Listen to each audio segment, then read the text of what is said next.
Ty Brady here with Brady Insurance Marketing and the Ty Brady Way. As a successful entrepreneur myself, I'm passionate in helping other entrepreneurs do the same as they rise from rags to riches and get inspired each week on the stories they tell here at the Ty Brady Way.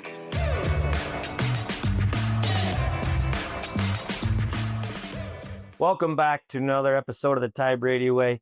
Today, we have Jacob Fleming on the show. I was telling him a funny story. If you've ever been to Fleming Steakhouse, I was telling him that I walking out the store years ago. It must have been in January or February, and I ate it hard. Like ice, ate it. My wife still makes fun of me to this day. But Jacob, I don't know much about you. I know I got introduced from you from Dyson, one of the guys that works for me. And I don't ever tell anybody like this is what the show is, but it's for tips and tricks for entrepreneurs in their space and kind of what you've done over the years. And any successful entrepreneur usually finds a niche, right? Mm-hmm. And they go all in. So, but before that, I mean, what did you go to college? Did you work? Like, how did it evolve? You're like, hey, I'm finally doing this and this is where I'm thriving, because everybody usually thrives and has a breakthrough. Yeah, I went to college like a lot of guys did. I took an entrepreneurship class in college. Oh. That didn't really trigger anything because I already knew I wanted to be an entrepreneur before. I went to college mostly because my wife wanted me to go to college. And so I went because I thought that would be a good fallback thing, just in case. And, but yeah, I went to college. I went to Salt Lake Community for my associates, and then went to UVU for my graduate's degree. Graduated with a business management degree with a minor in business. Okay. The reason why I did that is because that was the least amount of classes I had to take. Yeah. I hear just get in and out, right? You ever didn't want to go, just get that degree, just get it behind. It's it. A lot of people that go to college don't even use their degree. Yeah. Like in their field they're in, but I think college teaches you a lot of discipline, right? And then you have to answer to somebody. There's deadlines. Yep. There's a lot of things you learn, but so you take an entrepreneur class. Where did it come from that you knowing growing up that you wanted to be an entrepreneur? So both of my parents were entrepreneurs. My dad owned a construction company. My mom owned a daycare. And I was born and raised in a small town called Vernal, Utah. It's really small.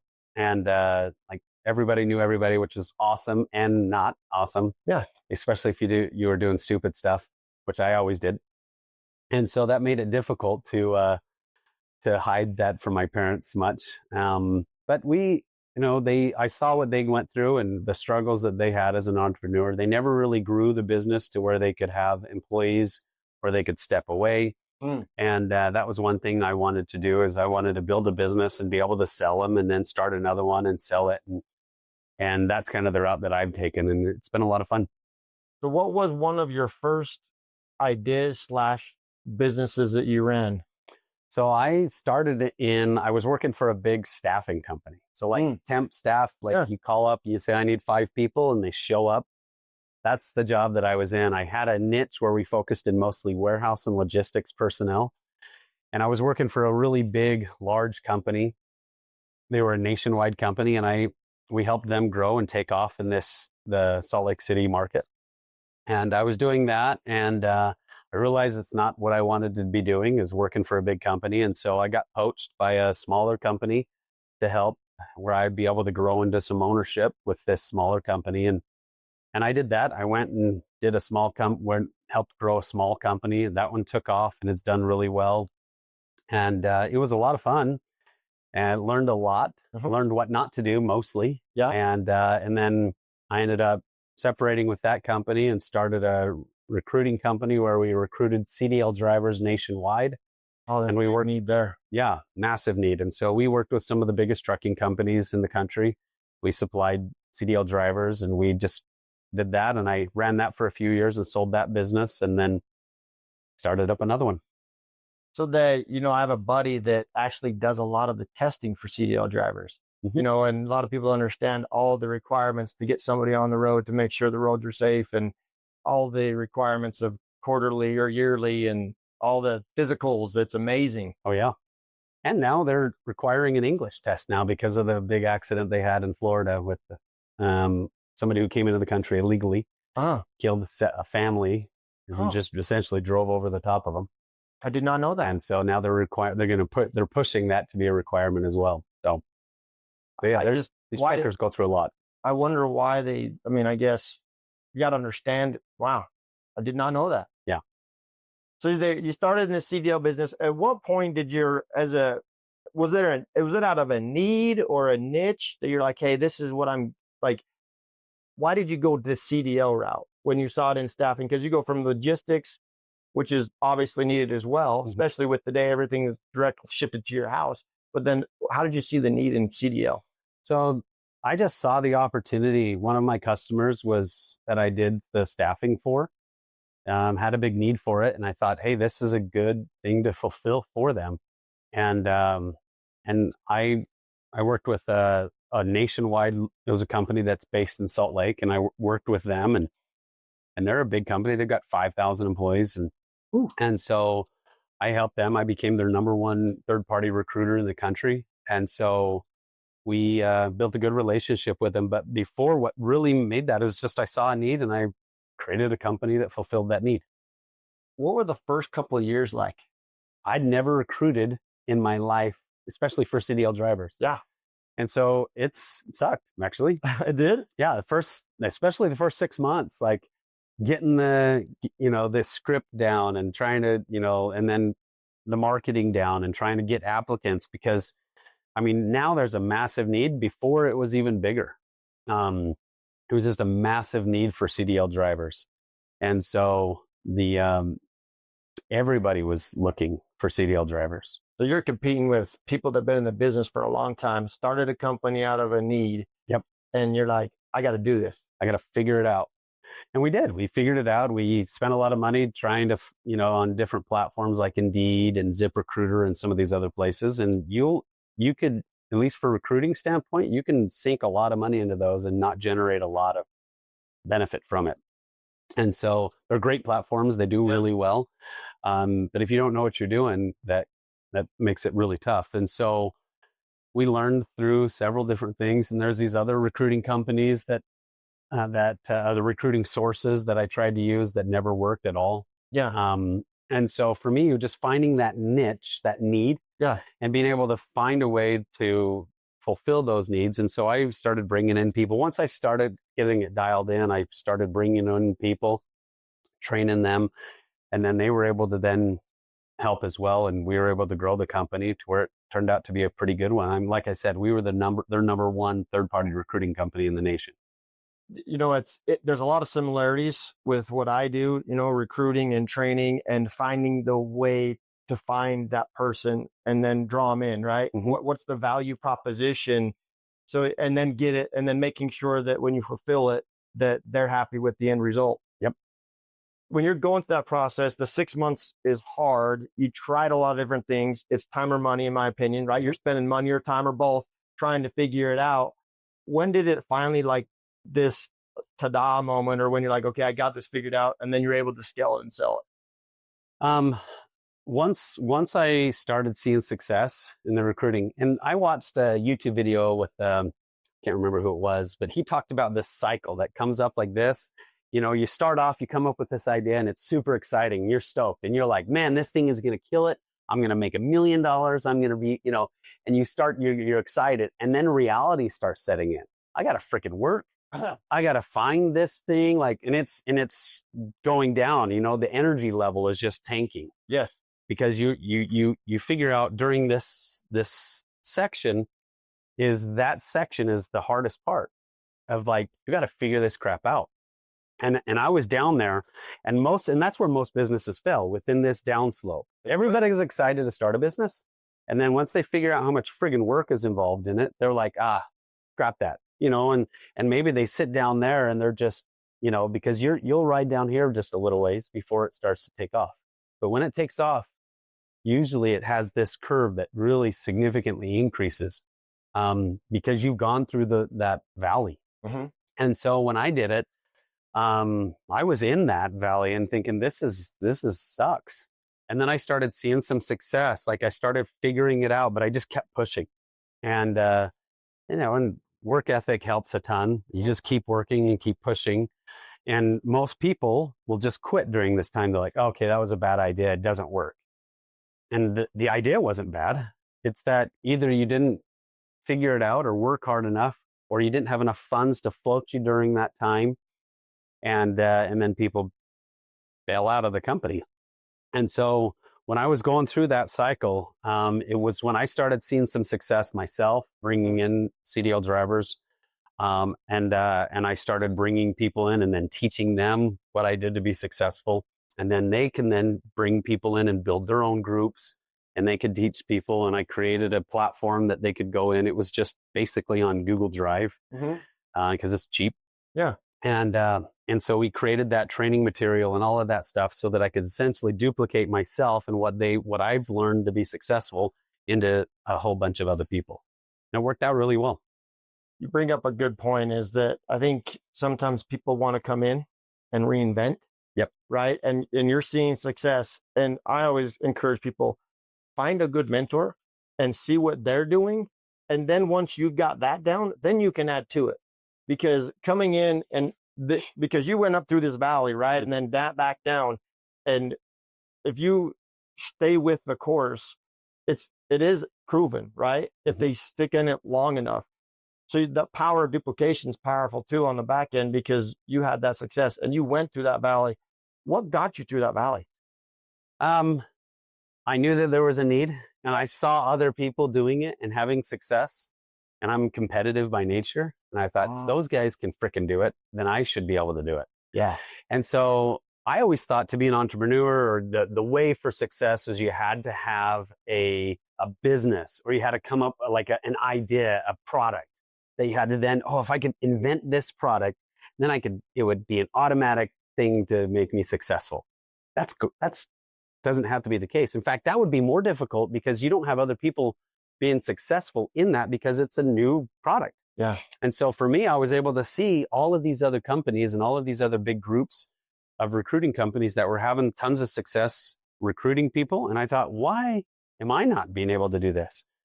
I had a chance to talk to some of them. I was willing to take contracts with them where they make some so that I could learn and essentially figure things out. And I did, and then I outperformed them. And that was the biggest thing, is I took, learn from other people, try and get as much as you can, and then beat them. Yeah. I love the word competitive. Yes. Like somebody asked me one time, is like, do you have to be competitive to be in your industry? And I said, absolutely. Without a doubt. Because if you're not competitive, because it's you against you. Mm-hmm. Yeah. You see all this outside noise. You see all these people having success, but they had it, but they usually don't. You see the highlight reel, or you see what the end result is. They don't talk about when they were down here at the bottom and, worrying about no sleep, 18-hour days, and being like, crap, I got payroll, or I got this, I got all these things behind me, that pressure, and people relying on you. Oh yeah. I remember at one point when I was starting out, I realized that if I didn't drink water during the day, then I didn't have to get up to go to the bathroom, and I could take more phone calls. Like I would figure that out. And I was like, okay, because I was, when you've got payroll and you've got money that's going out and you're starting a company, it's scary. Mm-hmm.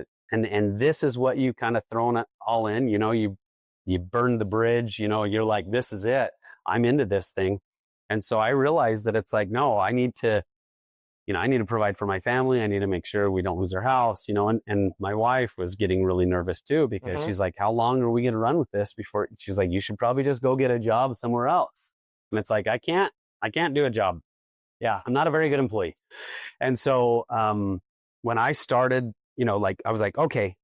I was like, man, I was drinking water because I wanted to stay hydrated and keep my mind going. And I was like, man, I was going to the bathroom every hour. I'm like, okay, well then drink less. Still going to the bathroom every other hour.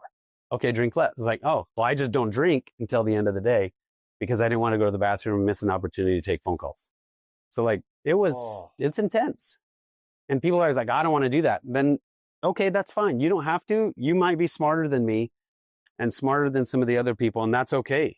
Because, but me, it's like, I just pushed.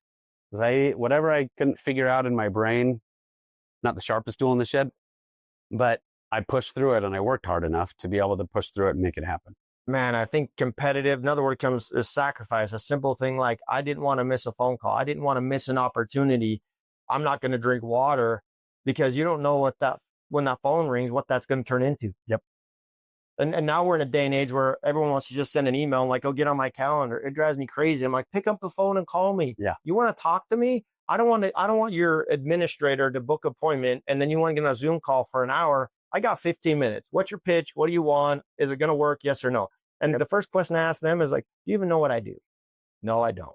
Well, then you should have done that before you talked to me, because I could tell you right now, you got 15 minutes and it may not even fit with my industry. Yep. So you just wasted all of the money on the assistant. You wasted all the money on the emails. You wasted all of this time. Do a little bit of research before you go in and talk to somebody. And because it's not even a fit. Yeah. It's like you're over, it's apples and oranges, in my opinion. Wow. The other one that comes to mind is committed versus interested. Yep. You know, you were committed. Yep. You knew that your back was up against the wall. You knew that you burned the bridge. Mm-hmm. And then the other one is adversity from at home. Mm-hmm. Your wife's like, she sees the stress. She sees what you're going through and she loves you. She's like, is this really going to work? Yep. And she was nervous. You know, it's scary. And of course, you know, when you're starting off doing things and you're like, I don't know if this is going to work. I hope it does. You're at the beginning part, I'm like, oh, this is going to work. I'm going to nail it. I'm going to be this and this and this. And and then I start figuring this crap out. And I'm like, man, going through that cycle. And then when you start seeing a little success and then you can duplicate it with others, yeah, then it just takes off and you'll have phenomenal success, more than you've ever thought possible. So you did CDL staffing. What did you do after the CDL? So then I went from CDL, then I had some funds after I sold that business. I was going to retire for a year or two because that's what, Rich Dad, Poor Dad talked about when he sold his Velcro wallet business. I was like, I want to retire. And then my wife's like, no, you're not going to retire. Yeah. Mostly because she's like, I don't want you in the house that much. Yeah. And so I ended up, I bought into a solar company. I helped other companies get some employee retention funds. So there was a government program during COVID that launched where they were helping companies. Essentially, the government was just giving out money because they required them to close. And so they were just giving them money out. And so I helped companies, I created a group. Again, the same thing. I built a group up. We helped companies get about $250 million in employee retention funds. And I knew that was just going to be a short-lived thing. Yeah. And so towards the end of that, I started another company where we help construction companies get tax credits. So if the construction company builds a home to a certain efficiency, then we get tax credits for it. Yeah. And that's what I've been doing. And it's actually in the process of selling that right now. It's been a phenomenal business. It's awesome. We set it up to where it's kind of that same model. Hey, you don't pay us unless you're actually going to get a benefit from it. Like what we did with ERC. And so I did that same model and with the construction thing, and we found some really good guys that can do the testing and all of that stuff. And then I just built another team and we went out and started selling it. And so, that business, we're in the process of selling that now. And so once you sell that, what's the next 5 years look like there? So I've put some money into a arbitrage sports betting platform. That's done better than I ever imagined it could do. And so we'll get that in another episode here in a minute. Yeah, for sure. Yeah. I'll probably run with that for a couple more years, and then I'll probably just not see what's next. Yeah. I don't know. I keep thinking, I was like, man, then I'll retire. Yeah. But retiring to me just means that I don't have to work for money. You can do what you want when you want, and it isn't necessarily sitting at home. It isn't going golfing every day. It's like, I think that's the beauty of it, when you're financially secure and free from that burden. Yep. And you can, yeah, you know what, I'm done today. I'm going to go do this tomorrow. Yep. Right. Any last thoughts you'd like to leave with the audience? I think that cycle thing, when I saw that was powerful. When I learned that and understood what that was, that when I'm in this part, it's a sucky part, it's a crap part, but to push through it, whether through technology or just sheer will, grit, whether to just push through that, because after that, it will take off. So go through that cycle, you'll experience it, and don't give up. One last thing is, it's you against you. And thank you so much for being on the show. As always, share, like, and subscribe, and we'll catch you on the next one. Thank you for listening to another episode of the Ty Brady Way. As always, share, like, and subscribe. Go to Instagram at ty.r.brady. And as always, love hearing from you. And let me know what you want to learn on the show or what you'd like me to bring up on the show. Thanks. You can find the Ty Brady Way on Instagram as well as Facebook. To stay connected with giveaways and Ty himself, go ahead and follow at ty.r.brady on Instagram as well as Facebook. This podcast was recorded, edited, and produced by Whitney Face Media Marketing. The theme music is an excerpt from Hot Chicken of the Woods by Isaac Joel.